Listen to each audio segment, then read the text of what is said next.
धैर्य रखो, धैर्य रखो, तुम्हारे साथ हम खड़ा है। उन्होंने इतने प्रोत्साहन दिया। हमारा छात्र नौजवान आज लोग आत्महत्या करने से मजबूर हो रहा है। हम पूछना चाहते हैं कि उनको आत्महत्या करने से मजबूर क्यों किया जा रहा है, बताइए।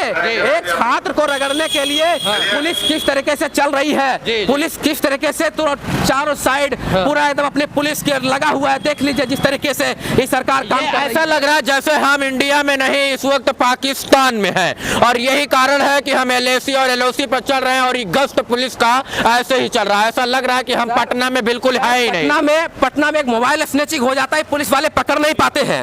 एक मोबाइल छीनकर भाग जाता है, दिन में डकैती हो जाता है, पुलिस वाले पकड़ नहीं पाते हैं। ठीक है, पकड़ नहीं पाते हैं। लेकिन जब नौजवान सड़क पर उतर गया है तो इनको परेशान करने के लाठी चार्ज ना जाने क्या क्या हथकंडे अपनाए जा रहे हैं। ये सवाल है सर की सरकार ने, ये तानाशाही सरकार ने देश को खतरे में डालने का काम किया है। मोदी जी, मैं आपसे पूछना चाहता हूँ, आप चुनाव छोड़िए, छात्रों की बात करिए, आपको फिर से 2024 में लाने काम करेंगे। अगर नौजवानों के हित की अगर आप बात करते हैं तो नौजवानों के साथ मिलकर आप काम करना चाहते हैं तो, क्योंकि नौजवानों ने ही आपको कुर्सी पर बैठाया था और आपने कहा था 2014 का चुनाव में कि हम आपको 2 करोड़ नौजवानों को रोजगार देंगे, हम 15-15 लाख रुपया देंगे। बावजूद हमने आपको 2019 में सरकार में लाने काम किया, आपने किसी को रोजगार नहीं दिया, फिर भी हमने आपको सरकार में लाया। लेकिन हम आज पूछना चाहते हैं कि पटना का सड़क जैसा लग रहा है कि पाकिस्तान और भारत का बॉर्डर बन गया है, इस तरह सन्नाटा छा गया है। आज वो छात्र पानी लाना चाहते हैं। कल RRB और NTPC के छात्रों ने राजेंद्र नगर टर्मिनल पर अपनी रात काली की,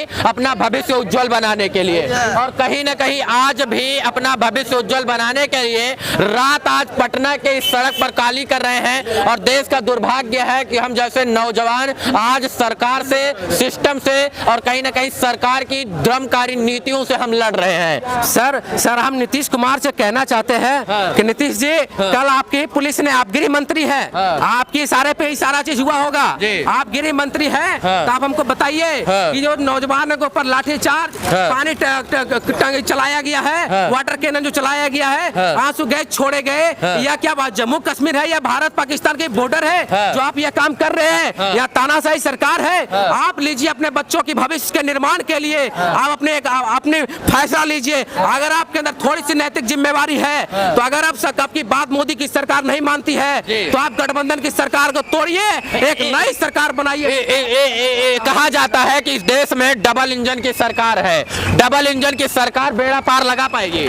नहीं, देखिए, सबसे पहले ये डबल इंजन की सरकार है। सरकार को मिलके और दोनों को छात्रों के लिए और जो जितने भी आम लोग हैं उनके लिए ऐसी काम करना चाहिए ताकि यहाँ की जनता और यहाँ के छात्र खुश हो।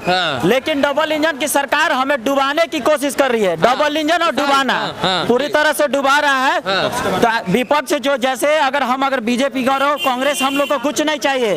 हम छात्र, हमें पटना के छात्रों को हमें अपना कैरियर दिख रहा है। हम यहाँ पे अपने भविष्य को उज्जवल करने आते हैं, ना कि यहाँ पे लाठियाँ खाने। अगर अपना हक मांगते हैं और लाठियाँ खाते हैं अपने ही देश में, तो बताइए हम कहाँ जाएंगे? नहीं, इस देश में कहते हैं कि जब सत्ताधारी पार्टियां चुप हो जाएं तो विपक्ष उनको जगाने के लिए अहम रोल अदा करती है। लेकिन विपक्ष में बैठी सरकारें भी, जो विपक्ष के लोग हैं और सत्ता तो जो है वो कहीं ना कहीं चुप है ही, मूक बधिर हो गई है। लेकिन जो विपक्ष है उसके भी कानों और आंखों में और कानों में रुई घुस गई है। क्या लगता है सर?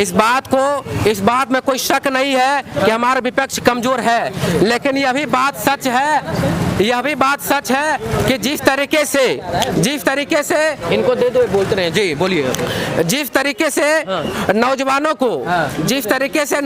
को ठगने का काम किया गया है, जिस तरीके से देखिए नेशनल चैनल जितना नेशनल टीवी है, हम तमाम छात्रों कवरेज नहीं किया है, जो कि लोकतंत्र का चौथा स्तंभ कहा जाता है, जो कि कहा जाता है कि विपक्ष का एक बड़ी भूमिका निभाती है मीडिया, जो कि नेशनल चैनल है, उसने अपनी भूमिका को निभाने का काम नहीं किया। हम इस बात को नेशनल चैनल के मीडिया को कहना चाहते हैं, अगर आपके ऊपर कल को अगर मोदी सरकार कोई फरमान जारी करती है छात्रों के जैसे, आने वाला वक्त आपके साथ कोई खड़ा नहीं होगा।